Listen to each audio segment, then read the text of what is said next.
everybody, welcome back to my channel with Miss Ilma. Okay, today we will learn together an English lesson. Before that, let's watch a video.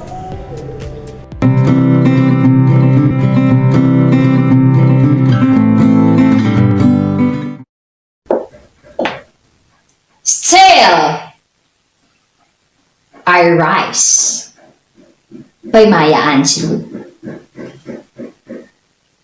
You may write me down in history with your bitter, twisted lies. You may trod me in the very dirt, but still like dust, I'll rise.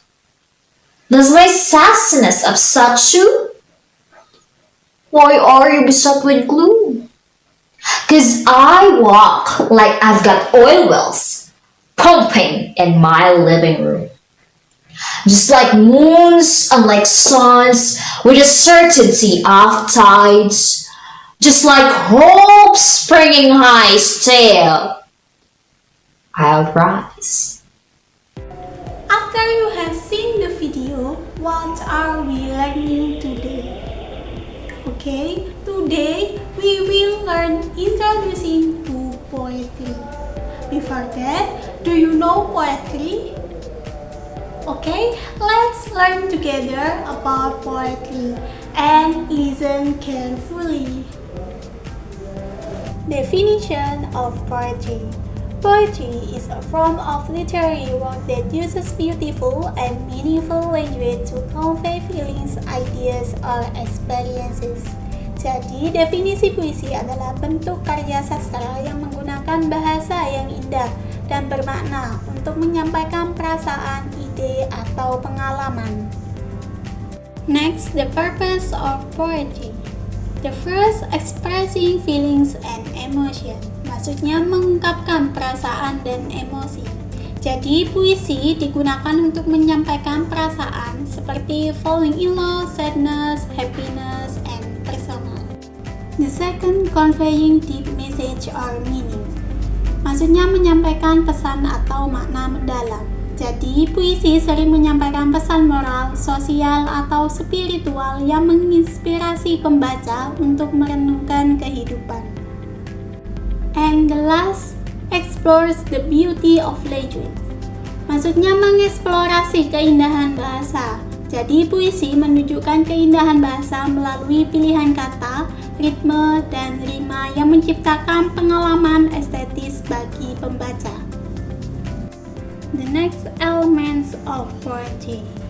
Poetry has 5 elements such as title, theme, mood, tone, and figurative language. Elements of poetry. The first, title. The title is the first door to understanding the poem.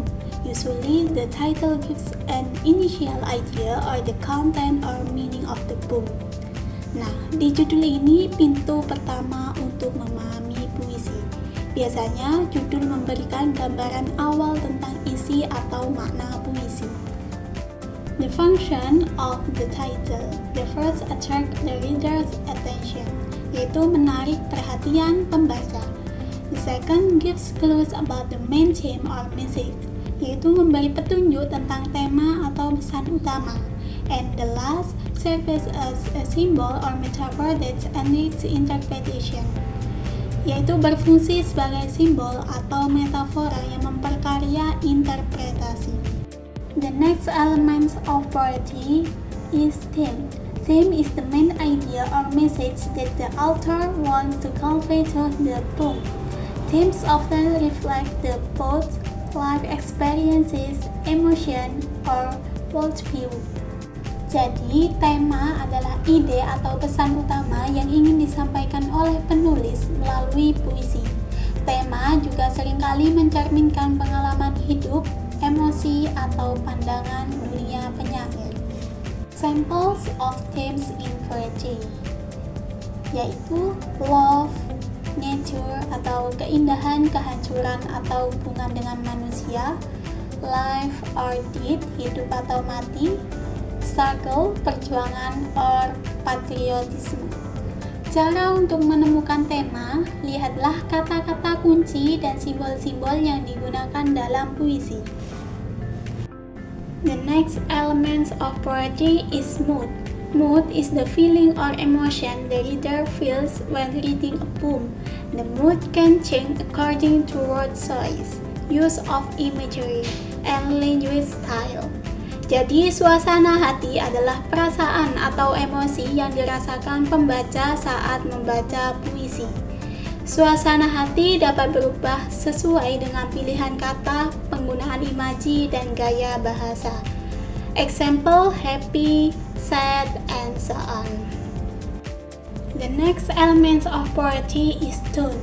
Tone is the attitude or way the poet conveys the content of the poem to the reader. Tone can be serious, casual, angry, ironic, or optimistic.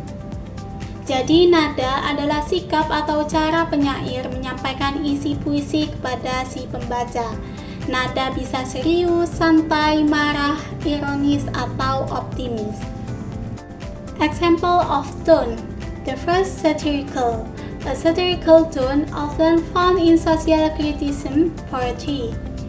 Yang pertama yaitu satir. Nada satir sering ditemukan dalam puisi kritik sosial. The second, romantic. A gentle tone full of love and beauty. Yang kedua yaitu romantis, nada yang lembut, penuh cinta dan keindahan. And the last, patriotic. A tone that inflames the spirit of struggle. Yang terakhir yaitu patriotic, nada yang mengobarkan semangat perjuangan. The last element of poetry is figurative language. Language style is the way a poet enriches a poem through the use of figures or speech, symbols, or special techniques. Elemen puisi yang terakhir yaitu gaya bahasa. Gaya bahasa adalah cara penyair memperkarya puisi dengan menggunakan kiasan, simbol, atau teknis khusus. Some styles of language often used in poetry are: beberapa gaya bahasa yang sering digunakan dalam puisi adalah the first, metaphor, comparing two things without using a conjunction. Yang pertama yaitu metafora, membandingkan dua hal tanpa menggunakan kata penghubung. Example, the sun is the king of the morning. Artinya matahari adalah raja di pagi hari. Maksud di contoh ini yaitu membandingkan antara dua hal yaitu raja dengan matahari. The next figurative language, simile. Comparing two things with a conjunction like as if. Gaya bahasa selanjutnya yaitu simile atau perumpamaan, yaitu membandingkan dua hal dengan kata penghubung seperti bagaikan. Example, your love is like flower blooming in spring. Artinya, cintamu bagaikan bunga yang mekar di musim semi. Nah, contoh simile membandingkan dua hal yaitu love dan flower dengan kata penghubung like. The next figurative language, personification. Giving humans characteristic to inanimate or abstract objects. Selanjutnya yaitu personifikasi, memberikan karakteristik manusia pada benda mati atau benda abstrak. Example, the wind whispers softly in the night ear. Angin berbisik lembut di telinga malam. Nah, angin digambarkan memiliki kemampuan manusia yaitu berbisik. Dalam kenyataannya, angin tidak bisa berbicara tetapi digunakan untuk menggambarkan suara lembut yang dihasilkan angin. Yang kedua yaitu kata malam.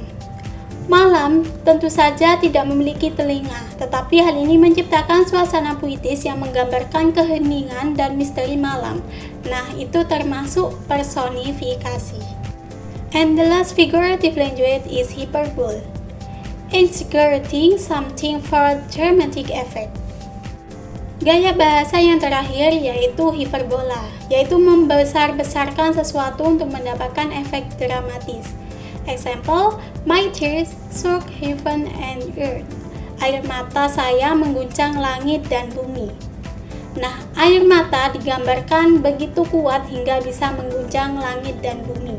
Dalam kenyataannya, air mata seorang tidak mungkin memiliki kekuatan fisik untuk mengguncang langit dan bumi. Pernyataan ini adalah cara berlebihan untuk menekankan betapa besar kesedihan atau penderitaan yang dirasakan. Now that you get material about poetry, please read this poem and then you analyze it related to the elements of poetry that Miss Ilma gave earlier. Okay, maybe enough for today. Hopefully today's lesson can be useful and can increase your English knowledge.